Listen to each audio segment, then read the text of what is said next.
आणि आपण याच निकालाच्या संदर्भातलं विश्लेषण करून घेणार आहोत। एबीपी माझाच्या कार्यकारी संपादिका सरिता कौशिक आणि राजकीय विश्लेषक मृणालिनी नानिवडेकर आपल्या सोबत आहेत। सुरुवातीला मी सरिता मॅडमकडे जातो। सरिता मॅडम, हरियाणामध्ये आपण आत्ताच बातमी दिली, भाजप आणि काँग्रेसमध्ये कुठेतरी अटीतटीची लढत होती, पण यामध्ये भाजप मुसंडी मारून गेलंय। एकंदरीतच काय नेमके परिणाम आणि कारण या पाठीमागे दिसतात तुम्हाला?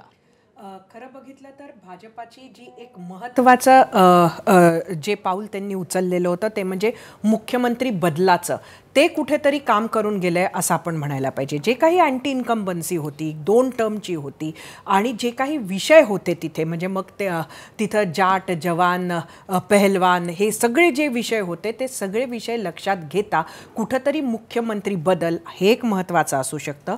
आणि त्याचबरोबर भाजपानं येणाऱ्या काळात जर निवडणूक जिंकली तर सैनी हेच मुख्यमंत्री राहतील हे सुद्धा कुठेतरी स्पष्ट केलं होतं आणि त्याचा फायदा झालेला दिसतोय। आणि दुसरा महत्त्वाचा फायदा म्हणजे एकीकडे जाट मतं ही त्यांच्या विरोधात जात असताना त्यांनी ज्या पद्धतीनं मागासवर्गीय मतं एकत्रित करण्याचा प्रयत्न केला होता, मोठा प्रयत्न तो होता, तो सुद्धा यशस्वी झाला, ती रणनीती यशस्वी झाली असं म्हणता येईल। नक्कीच आपल्यासोबत या चर्चेमध्ये आता काँग्रेसचे नेते अतुल लोंढे आणि भाजपचे नेते केशव उपाध्ये देखील सहभागी झालेले आहेत। मी मृणालिनी ताईंकडे जातो आणि त्यानंतर मग केशव उपाध्ये आणि अतुल लोंढेंकडे जाईल। मृणालिनी ताई, खरं तर आत्ताचे जे निकाल पाहिले तर किसान, नौजवान आणि पहलवान हा नरेटिव्ह कुठेतरी हरियाणा नागरिकांनी नाकारले असं म्हणावं लागेल। मला असं वाटतं हरियाणातल्या ज्या निवडणुका आहेत त्या अत्यंत काट्याच्या टकरी झालेल्या दिसत आहेत, त्यामुळे अमुक एक नरेटिव्ह नाकारला यापेक्षाही दोन्ही बाजूंनी परस्परांविरोधात जी आघाडी उभारली ती अत्यंत कौशल्याने उघडली, व्यूहरचना उत्तम होती। सध्या निवडणूक आयोगाचेच आकडे हे निकाल असले तर भारतीय जनता पक्षाने त्यात काँग्रेसवर मात केली असं म्हणता येईल। पण संपूर्ण देशात जे स्पर्धात्मक चित्र निर्माण झालेलं आहे मोदी विरुद्ध दुसरं कोणीतरी, त्याचा उत्तम परिचय हरियाणाच्या निवडणुकीत आला। हरियाणामध्ये जे काय होतंय ते कदाचित भारताच्या प्रत्येक भागामध्ये येत्या काळात होण्याची शक्यता आहे। कुठेतरी अँटी इन्कम्बन्सी आहे भाजप विरोधातली 10 वर्षांची। हरियाणात खरं तर 10 वर्षांनंतर पुन्हा कोणतंच सरकार पुन्हा आलेलं नाही। आयाराम गयारामचा जो राज्य ओळखलं जायचं, शब्द कुठून आला तर तिथून आला, तिथे एका पक्षाला असं निर्णायक बहुमत सातत्याने मिळतंय, हे थोडं उल्लेखनीय आहे। आणि काँग्रेसचं नेमकं काय चुकलंय, आणि काँग्रेस अत्यंत तयारीने या निवडणुकीत उतरली होती। मोदींचा कुठेतरी लोकांना एक मार्जिनल युटिलिटीच्या सिद्धांतानुसार डिमिनिशिंग इफेक्ट जाणवतोय का असं लोकसभा निकालांनी चित्र पुढे आणलं होतं। त्याला छेद पुन्हा एकदा हरियाणाचे कल हा निकाल असतील तर दिला गेलाय। त्यामुळे 90 जागांची ही निवडणूक एक राजकीय निरीक्षक म्हणून मला अत्यंत रोमहर्षक वाटते। महाराष्ट्रात जिथे पुन्हा एक अत्यंत स्पर्धात्मक वातावरण आहे आणि नरेटिव्हची लढाई होणार आहे, त्या दृष्टीने देखील हरियाणाचा निकाल हा फारच उत्सुकता वाढवणार आहे इथल्याही कॉन्टेक्स्टमध्ये। जसं सरिता म्हणाल्या की एका डॉमिनंट जातीने तुमच्याकडे पाठ फिरवली असताना त्याला पर्याय म्हणून नवी आघाडी उभी करणं, हा जो प्रकार आहे तो भारतीय जनता पक्षाने एकेकाळी उत्तर प्रदेशातही केला होता।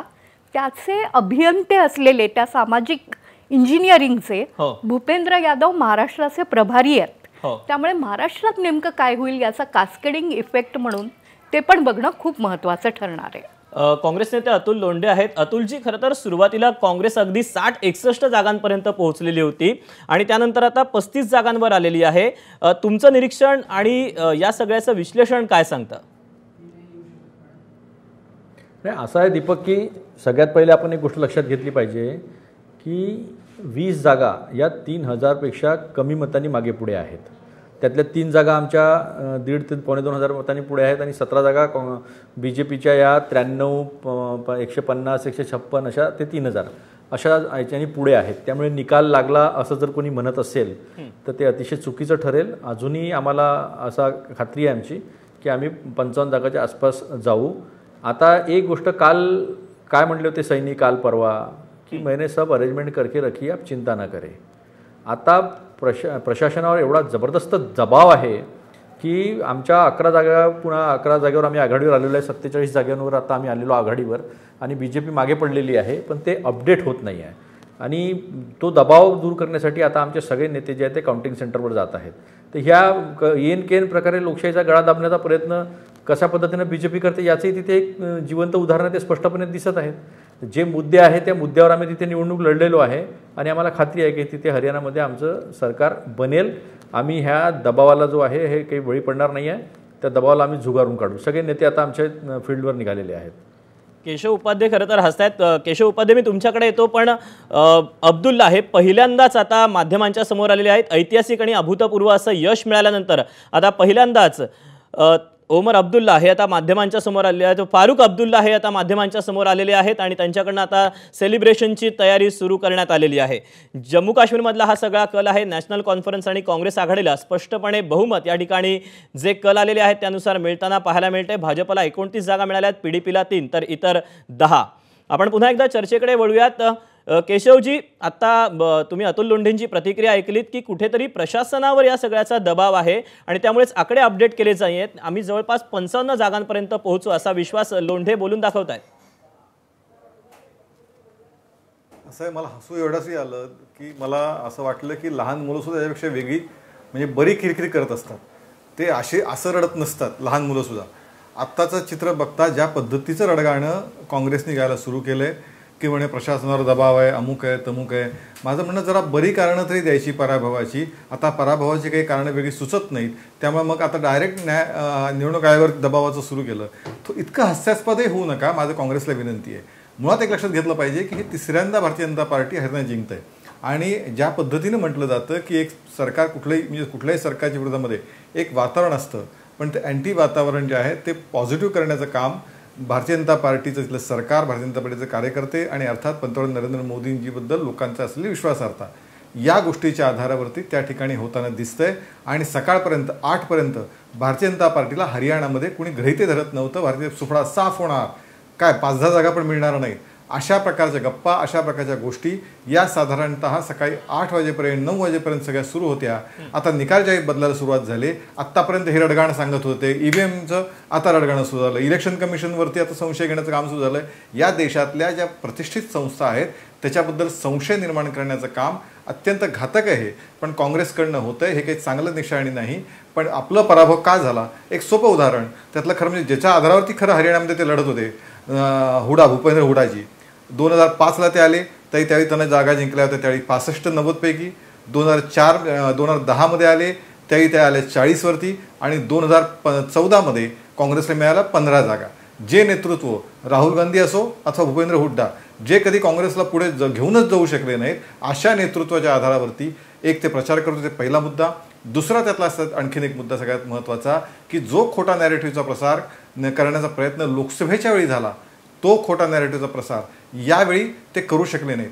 ज्या बेल्टमध्ये प्रचंड असंतोष आहे भारतीय जनता पार्टीबद्दल असं सांगितलं जात होतं, त्याच जाट बेल्टमध्ये 20 पैकी 15च्या आसपास जागा या भारतीय जनता पार्टी तिथे आघाडीवरती आहे. निकाल येईल थोड्या याच्यामध्ये.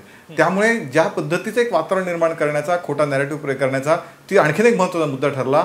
ज्या पद्धतीची SC समाजाची मतं राहुल गांधींच्या आरक्षणाच्या विधानानंतर त्यांच्यापासून दूर गेली, हे हरियाणामधलं सुद्धा आता गोष्टी लक्षात यायला लागल्या त्या ठिकाणच्या मतदारसंघावरनं.